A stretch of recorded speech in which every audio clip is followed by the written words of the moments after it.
વાવના રાધા નેસડા કેનાલમાં પાણીનો કકળાટ જોવા મળી રહ્યો છે। દર વર્ષે કેનાલ કોરી ધાકોર રહેતા ખેડૂતોમાં ભારે આક્રોશ છે।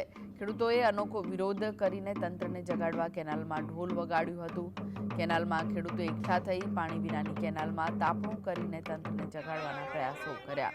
રાજ્ય સરકારની પાણી આપવાની યોજના પર જાડી ચામડીના અધિકારીઓ પાણી ફેરવી રહ્યા છે। એક માસથી ખેડૂતો કેનાલમાં પાણી આવશે તેવી રાહ જોઈને બેઠા છે, છતાં પાણી નથી આવી રહ્યું। બિયારણ ખેડ ખાતરનો ખર્ચ કેનાલમાં પાણી ન આવે તો માથે પડશે।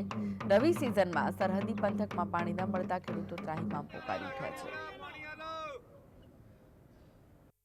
અધિકારીઓને ફોન કરો તો અધિકારી કે પાણી મળી જાય છે, પછી એજન્સી વાળાને રાખેલા છે, એજન્સી વાળા હોજે પાણી પોતાને ઉગવા હારું કરીને પાણી કાપી નાખે, રાગા નેડા પાણી મળતો નથી। આવા ખેડૂત સેવે બેઠા છે ખેડે અને પાણી મળતો નથી। અત્યારે ખેડૂત બધા ભૂખ હડતાળમાં કાલે લગભગ ઉતરવાના છે। કચેરી મામલાદાર કરાશે અને કલેક્ટર સાહેબ પાસે જઈને આયોજન કરશે કે આનો અમને વળતર આપે ખેડૂતને અને નકામે તાત્કાલિક અમને પાણી મળવું જોઈએ રાગા નેસડા છેવાડે।